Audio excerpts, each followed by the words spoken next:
Welcome to Group Practice Revolution, where innovation meets magic. I'm your host, Sarah Buino, and on this show, we're gathering the unicorns of the group practice world, those magical practitioners, owners, and visionaries transforming how group practice works. Together, we're bridging the gap between practice owners and employees to create a better future for mental health care. Join us as we bring together diverse voices from across the field, each sharing their piece of the revolutionary puzzle. Because when innovation meets magic, anything is possible. Hello, my dear friends. Welcome to Group Practice Revolution. I always say I'm excited. And truthfully, I usually always am actually excited for each episode, but I am really excited for this one. Can I say elated? Is that a better way to describe it? Because this episode is with an employee in group practice, not just a practice owner. Sorry, practice owners, you're great, but I really want to hear from a lot of employees because I think the practice owners might be missing something, and the employees have something really special and important for us to figure out what comes next. And today's guest is someone who is wise beyond her years, and I adore her so much. Her name is Samantha Perry, and I call her Sam. I think she goes by Sam mostly. And this episode, we're going to go in deep in the employee experience, her experience, and then what she's sort of seeing with her peers. We talk about coming of age as a therapist during the COVID era. We're talking about the importance of working with your own shame as you're growing as a therapist, and her suggestions for how leaders can really be supportive of their team is transparency and integrity. And at the end of it all, I guess I'm spoiling it, but Sam's ultimate goal for group practices is that we can have more honest and nuanced conversations about all of the things that we're dealing with. And I truthfully could not agree with her more. And tell me what you think. I think Sam is amazing. I think Sam has some great thoughts and ideas, and I think we unpack some really juicy stuff in here, but I want to hear what you think as well. So before we dig in and I introduce Sam, just want to remind you that Group Practice Revolution, if you are listening to this, either watching on YouTube or you're listening on your podcast app, there is a whole juicy platform that you can take advantage of. And as a listener of the podcast, you can access a full year of all of the goodies for only $19.99. So you would go to tinyurl.com/GPR podcast and use the code podcast at checkout. And it'll be all for $19.99. So we've got support groups. We've got this podcast where you can earn CEUs. We've got other CEU webinar events. We've got a very curated social feed, and I always forget the fifth thing that's in there, but there's other things. So go there, join us on the platform, and help us create revolution in group practice. And so, as I just mentioned, the GPR podcasts, I decided at first I was going to have them disappear and just be on the platform, but they're going to stay in the feed. If you want the CEs, the only way to get the CEs for the podcast is to join us on Group Practice Revolution. So do that. And one other thing, in this episode, Sam and I reference a supervision training that my BFF Sarah Suzuki and I did back in April of 2025. Sarah and I are hosting that online, actually on September 6th. So if you need CEs for supervision, like all social workers in Illinois do right now, if you're outside of Illinois, maybe you don't, but Illinois social workers need that. You can go to tinyurl.com/thesarahs online soup. That's the Sarahs with an H, of course, online SUPE.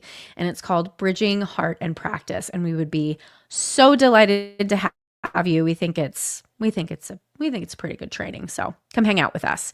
All right. So without further ado, Samantha Perry is an LCSW working at LifePath Therapy and Associates in Chicago as the coordinator of group therapy and training.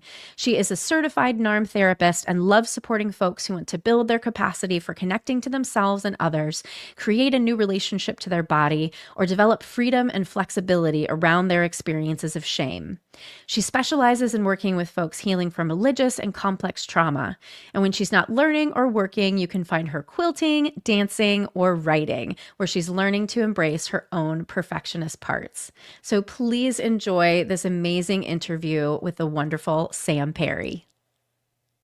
Sam, welcome to Group Practice Revolution.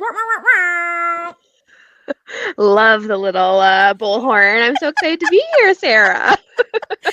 I'm so excited to have you. My husband loves that sound. And you were just in a training we did on Saturday in person. And I told him, I'm like, you can go ahead and play that sound because I think it's really funny.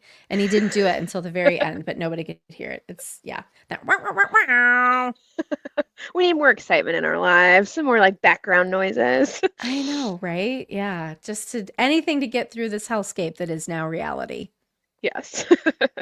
But we're not here to talk about that hellscape. Let's talk about group practice hellscape. Yes. A different type of group hellscape. A different type of hellscape. Yeah. Well, do you want to tell people a little bit about your experience in group practice, your trajectory? Yes, I'm happy to. So I am one of those undergraduate to grad school to group practice pipeline Oh, straight through. wow. You're one of the straight througers. Yes, I am one of those Wow. straight throughers, and I graduated into the pandemic. So 2020 March hit, graduated in June, and then entered the employment landscape in the middle of a global pandemic and telehealth taking rise. Wow. I did not realize that. Wow. Mhm. Yes. Yeah, so it has been, I have grown up within myself into my own adultness as I've also grown into being a therapist, as I've grown in the practice. And so I was hired right after graduating at LifePath Therapy Associates, where I work currently, and have made my way from employee to running groups to now my current role where I'm the coordinator of group therapy and training. So I've really come into myself, and I like to say I'm always learning, but at this one practice, which has been honestly really nurturing and has given me a lot of playground to get to learn things about myself and the working world and what it means to be kind of in that middle management role.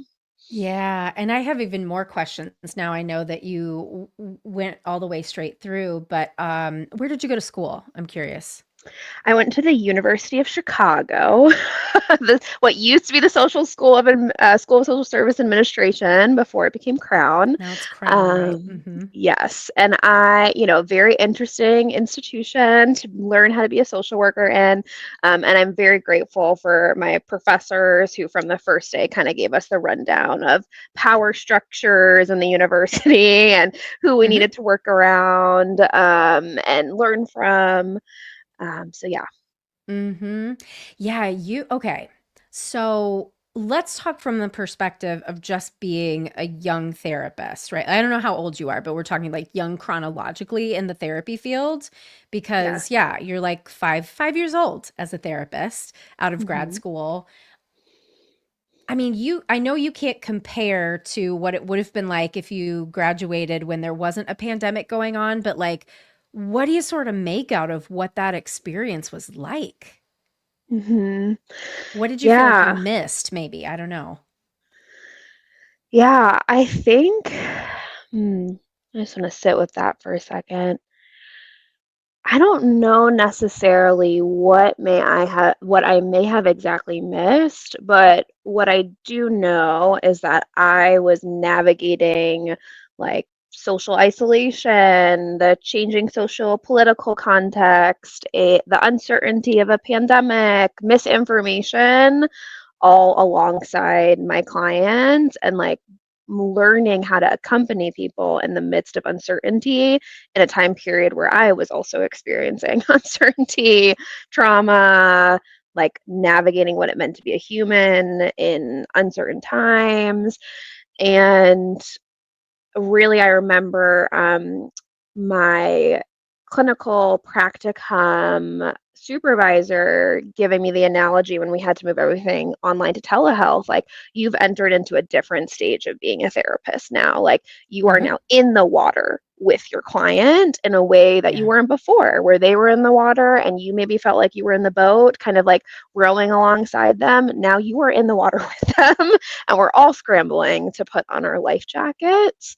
Yeah. Um, so yeah, just feeling kind of, I think, learning to become a therapist in that context, I had to really learn how do I manage my own relationship to uncertainty and helplessness in order to support folks feeling very uncertain and desperate and at times very hopeless about the state of the world. Yeah. Well, and if we use that analogy, because I mean, what you experienced, every therapist was experiencing, right? We were all in that uncertainty together. I think though, if I would have been that early in my career, I wouldn't have had I would not have had the connection to myself. I would not have had the I don't know. I don't know that I would have had my shit together at all. So like that analogy, I'm sort of thinking of like those of us who've been doing it for a while, there's probably a lot of muscle memory and maybe Mm. even like more, I don't know, is this bicep strength you use for like rowing a boat? I don't fucking know. I don't fucking row boats. But right. But then if you're like just learning how to row for the first time, maybe you like, row like this way and it moves the boat or I don't know. I just, yeah. And I mean, you are someone who I think is always probably been mature for your age. And again, I don't know. How old are you? Let's just Yeah, find out. I'm 29. So you my are my young. Okay. my secret is out, Sarah. I keep that Okay. tucked away, Okay. but it's Okay. out. Okay. All right. So you are young. All right. So yes. So yeah. So yeah, you're young and young in the field. And yeah, I'm even more impressed, honestly. Because I had no idea. I always assume everyone's like my age, and then I realize like, oh no, I could be your mother, and then it's all downhill from there. So it's really impressive that you were able Mhm. to do that. And I think that about a lot of new therapists who've come up during this really challenging time. And like, I feel like 2020 was a record scratch between like really the end of an era as we knew it as therapists. And now we've started into this new one.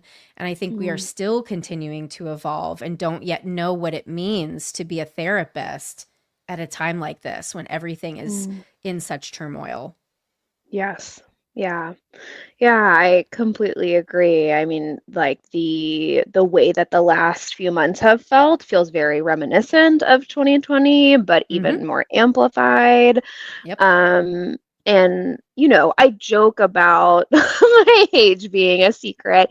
Um, and and I think that my youngness, or how young I felt at the time, I look back and I'm like, oh my gosh, you were a baby. You didn't know anything. I still don't know anything.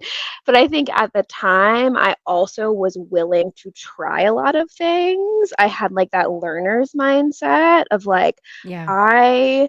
I'm willing to try, I'm willing to risk, I'm willing to like receive feedback. And I had a lot of great mentors who also were like, stop trying to carry your clients on your back through the water. Like, Yeah. that's not how we can do this. And so I think I learned a lot of those lessons and had to really develop relationship to my caretaking tendencies towards my own shame. My own desire to be good and be a really good therapist. I had to unpack and unlearn a lot of those really early on. I couldn't rely on him. Right. Right. Yeah. Cause it would have killed you. Yeah. Mhm.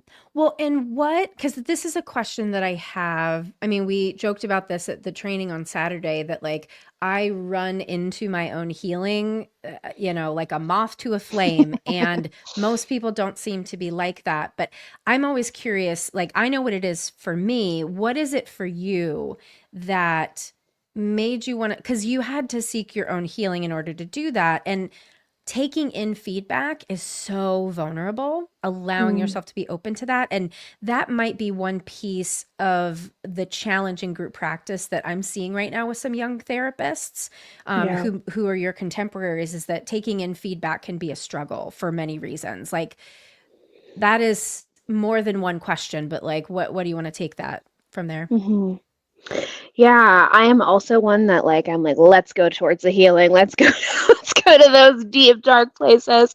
Um And yeah, I think in order to like really learn how to take in feedback, I had to develop a different type of relationship to my own shame and my desire to be Mm. good. Um, Mm. there were ways that I used to act out like I will do anything to prevent you from having any need to give me feedback. So I will clobber Mm. myself with shame. You won't even be Oof. able to give me any ounce of like correction or input because I will have already like pre-seen my Mm. faults, my flaws, and like clobbered them into Mm. submission. um, Wow. yeah, that was a really well honed strategy. Um, and I had to really, and a lot of this, was through my own therapy, through mentors who really graciously sat with me through some hard things, through my own spiritual journey, but create more space over time to let those like shame stories be a little bit more flexible, to release the desire to be good or to prevent someone from being disappointed in me. And I Mm. think, I feel it, even as you yes. say it, because that's my thing too. Yeah. Yeah, and I think a lot of that honestly did end up happening, like, in the context of the group practice and with my the practice owner, Kim, who, when I first started, was also my clinical supervisor, and she was able to create enough safety with me where I was able to Mm. vocalize, like, this is what I'm afraid of. And she was able to hold it and not move towards caretaking, not Yeah. move into problem solving. And she gave me space to kind of fail without the risk of, I mean, there's always a risk, I guess, in a Mhm. workplace of like losing your Yeah. job, but without the risk of like, this doesn't Mhm. mean something about me, my Yeah. value, or my worth. Yeah. And I'll just say, because you also showed up for that, right? Hmm. Because I can imagine as a practice owner, and I've been in that situation where I really tried really hard to create a safe enough space for somebody to come forward and really like melt into the trust of that relationship. Not everybody can do that.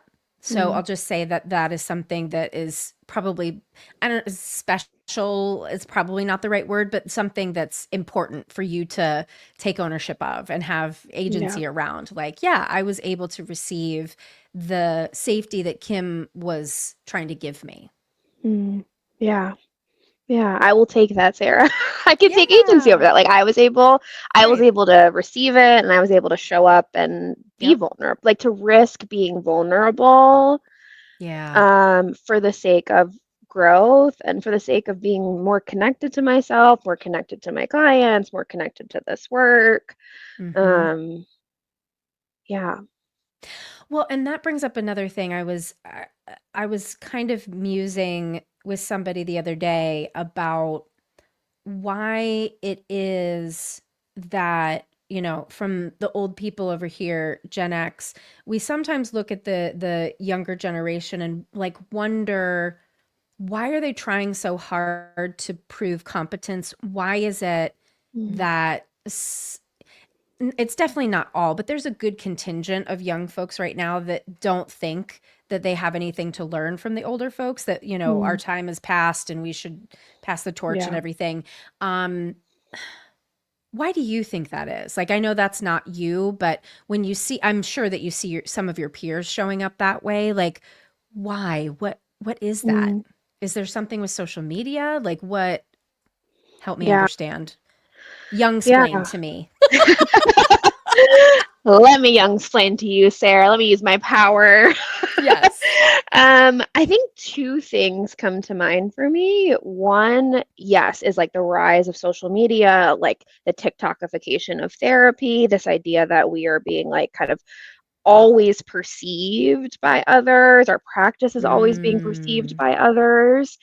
Um, and I think the second piece that comes to mind is like a difficulty with nuance and like holding complexity, like Mhm. wanting or needing something to come quickly or to for there to be like a simple answer to it, right? Like Yeah. this is a good therapist and this is a bad therapist. Yes. Um, and, someone, not to hate on CBT, but like if you do CBT in this way, or you say this thing to your client, or you show up in this way, you're a bad, stuffy old therapist who's going to cause harm. And if you Mhm. show up like this, you're going to be a good therapist, and your clients will, move towards healing and agency faster, and you'll be respected by Mm. your peers. Um, and I think that where some of that comes from is like a genuine desire to move the field forward in ways that take accountability, that are trauma informed, that create something new. And I think for the sake of moving the field forward, sometimes we're doing too much attacking or pointing of Yeah. fingers or simplifying what is actually really complex, because being with other humans and their pain and their suffering and their strategies is really complex. We can't just Yes. simplify it to a list of what makes a good or a bad therapist.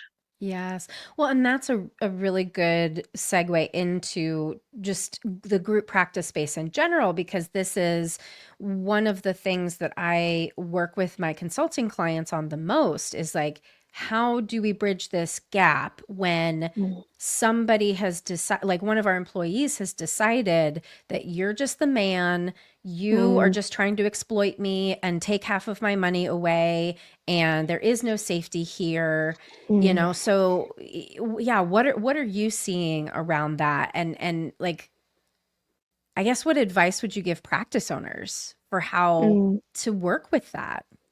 mhm. Yeah. Oh gosh, so many things come to mind. I mean, I just want to echo what you're saying around like people having some healthy skepticism, and also a lot of projections Yeah. onto those of us in leadership and middle management, group practice owners. Um, and I want to, like, in some ways also validate that that's really hard to hold as someone in leadership or a group practice owner, when you're like, my intentions were so good. Like, if you could just Yeah. hear, if you could just feel me, if you could just see my heart, know like all Yes. the conversations we've had around this, maybe it would make sense.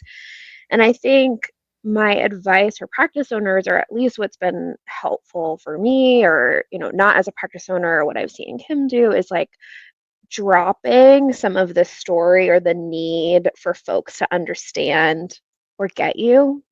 Because Yeah. really, that's not their job. Yes. That's Yes. that's not their responsibility. Like, you being able as a leader to hold, like, part of being in a position of power is I just may be misunderstood sometimes, and Yes. accepting that, which is so hard. So much easier said than Yes. done.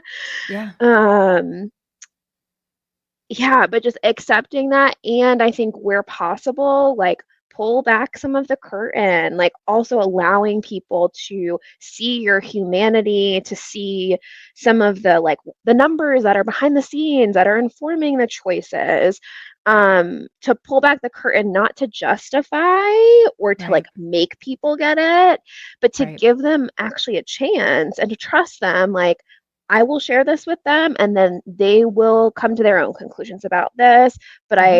at least people can say that I've been transparent and honest and direct. Hmm. Um, that feels so important and so much different than things happening behind closed doors and people finding out later and getting no real information about what informed those choices. Yeah, and to me, the word that comes up is integrity, right? Because Mm, if you're really wanting to lead from a place of integrity, you can leave it all on the floor and be like, I did everything I could. And sometimes relationships with employees just won't work out for yeah. a multitude of reasons, that may not have anything to do with the practice owner or the employee. It could just all kinds of circumstances. But to be able to say, like, I did the best I could. I tried to be as I think, mindfully transparent, because I think full Mm. transparency is also not fair. Because that would be Yes. like a parent telling their child, like, yeah, I don't know how we're going to pay rent this month, but we're going to figure, like, don't do that. Yeah, we But don't want to hear mindful, that. exactly, right. You don't want to know that, like, oh my God, my practice owner didn't take a paycheck this month so that they could make payroll. But sometimes that's what practice owners have to do. And Mm. it's such a fine line, because I want, in group practice revolution, I want employees to hear all of these things that you get to hear in management, that practice owners really think about, not necessarily so you can empathize, but just Mm. so that there's an expansion of the picture. Because when Yes. you can have a better understanding of the picture, and just like you were saying earlier, we want to reduce everything to these simple things. Running Mm. a small business is not simple. It is anything but simple. And the simple answer is, yeah, you're taking 50% of my income. The harder answer is, oh yeah, like there have been times, like when Change Healthcare happened, Yeah. if business owners didn't have savings, then they didn't make payroll. And that's not acceptable, right? So there's like all kinds of things that I'm hoping employees can take from this that will make them feel better, not because the situation is better, but they can have a different relationship with the information. Yeah, because when we're able to get that larger picture, it's not that maybe the frustration or the disappointment or the desire for something different goes away, but Right. then folks are more informed to have a different relationship to it or to decide maybe this isn't the place for me, or maybe it Right. is. Maybe part of being here is tolerating Yeah. and being frustrated about this. And maybe that's worth the support, the community, the types of clients I'm working with, right? Like Mhm. folks get to make more informed, grounded choices when they're able to hold or see at least the complexity behind Right. things. And when we all have more information, we might be able to work together towards how can we evolve into the future, Yeah. right? Because we are stuck in capitalism for the I mean, I guess for the foreseeable future, until literally money just goes away because the economy just doesn't exist anymore. But for now, this is where we are.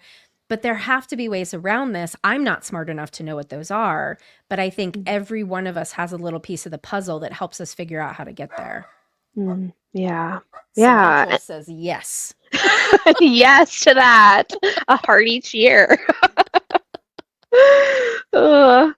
Well, I think I appreciate what you're like how you're framing it there, Sarah, because I think there's also not that we rely on like staff, clinicians, or therapists or employees to do this, but I think when they also see the whole, folks can see the whole picture, we can also get more creative. Like people can bring Right. ideas. Right. People can say, like, have you thought about this? Or actually, like, yeah, how is it feasible for us to run a group when the reimbursement rates are so low? Like, have we Right. tried this? And you get more, we can expand what is possible when we get more brains and creative thinking online.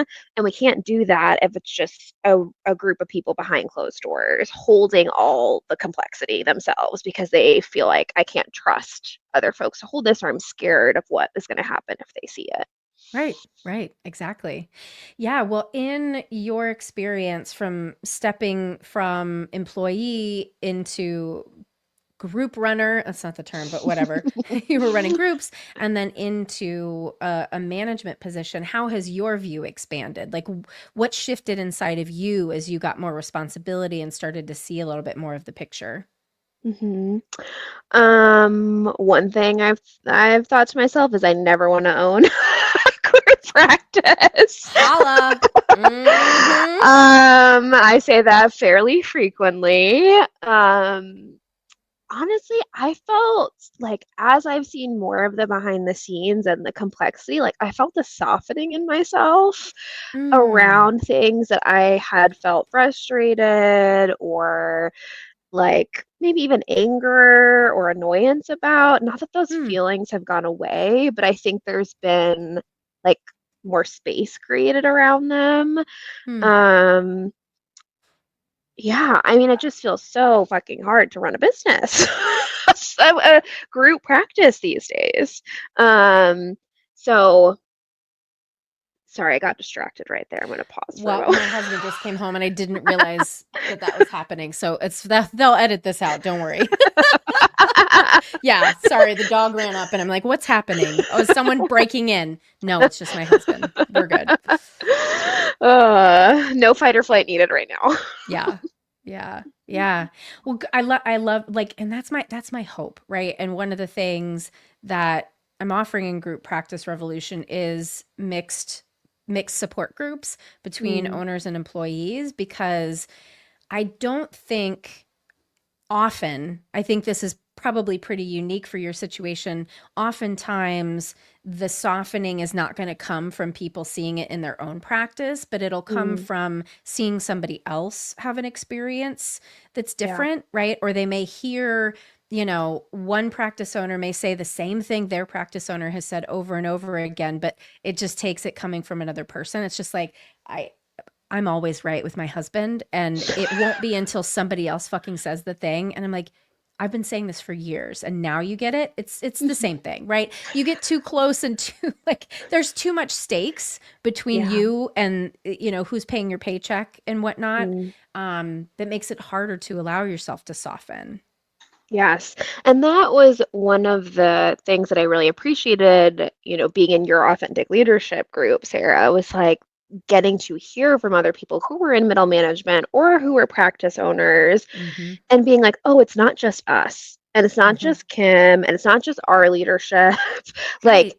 and also getting to see where the overlap and pain points or just stressors or like making the ends meet were, and also getting to see other ways of doing it and like Right. getting creative ideas, because I think that's part of what's challenging about the group practice therapy space is like I often, or I used to feel, and what I hear from folks still in our practice is like what else is out there? Is this the Right. best? Is this worse? Right. How does this compare? Right. And you see people Right. posting on Facebook pages all the time, like, Mm-hmm. here's my offer. Is this comparable? Um, so I think being able to hear from other folks, yes, we're able to hear it in a way that we can't from our own practice. And I think it also turns down maybe some of the volume of the questions around like, am I, being Right. exploited? Is this the best that's out there? What else can we create? Right, right. And I mean, the question of like, is this the best out there is so not the right question. Mm, Because if I understand, I am holding the truth that people want to get paid more. I am absolutely holding that and respecting that very deeply. And if that is the decision you're going to base on where you want to work, that might not be a match, right? Because yeah. what I'm hearing, and you're pointing to the fact that there are patterns, right? Like there are just ways that when you're running a small business under capitalism the way that it is, they're just consistencies that happen, right? There's the pattern. And so right, if we can recognize like what is actually most important to me to help me flourish as a therapist, the Mm, money is generally the same, unless yes. you're working at a practice that is, requiring 30 to 40 sessions a week, which that doesn't Mhm. sound like a lifestyle I would want to sustain. Unless you're doing that, the money is probably, it's going to be pennies different Yeah. between practices, because there's just a certain amount that the business has to keep in order to keep it running. So maybe I guess employees listening can really think about like, what makes me feel valued in Mm, addition to money, right? yeah. Is it recognition? Is it like a pat on the back? Is it, and I know it's like we're joking about like pizza parties on on Instagram. It's like you gave me a pizza party, I asked for a raise, but still like offers of appreciation, like ways that you can connect with the staff. There's so many other ways that don't diminish the fact that we want to make more money, but also are really fulfilling and help you Mm, become the therapist that you want to be. yes. Yeah. And, for me at LifePath, like those things have been like a weekly consultation group that I'm paid to Mm-hmm. go to, and I get to connect with my colleagues at the same time every week. And it's being trained in a couples therapist and being able to have in-house training for that. And Mm-hmm. it is honestly sometimes like the after work happy hour or Yeah. like being able to throw a party for someone who's going through a major life milestone. Like those things do matter. Yes, that doesn't pay the bills, but you're right, like the pennies of difference that you might make at a different practice, that's not what matters. It's the culture, it's the Yeah. fit, it's do I feel invested in, and is this aligned with like Yeah. what I actually want for myself and what I need, not just to be a authentic, connected, ethical, supportive therapist, but what do I need to thrive like as a human being a therapist right now? Yep. That's a good place to begin to wrap up. So I guess one last question that's a very hard question that I say for the end. If you had a wish Mm. for what is going to come down the line with group practices, what do you wish for? Mm.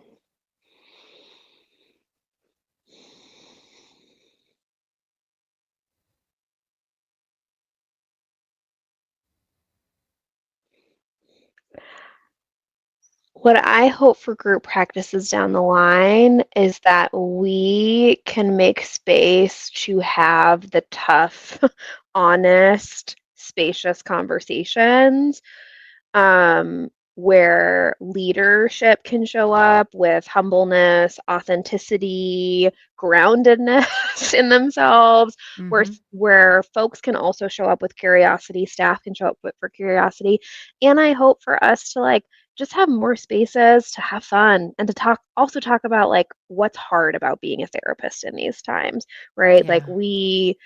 it is so easy to feel isolated in these jobs, even at a group practice where you're working in person and seeing folks day in and day out. And I think Yeah. the more spaces where we can create to talk about how hard it is to bring ourselves into the work and, our socio-political selves into the work, like Yeah. that's we need to care for each other as humans. So I think space to Yes. have the tough conversation and more caring for each other as humans, not just as colleagues or employees or leadership. I love it. I love it. Well, where do people find you if they want to hear more? Yes. Folks can find me at LifePath Therapy Associates. They can contact me through the website. And if you're in Chicago, you can find me bopping around the city.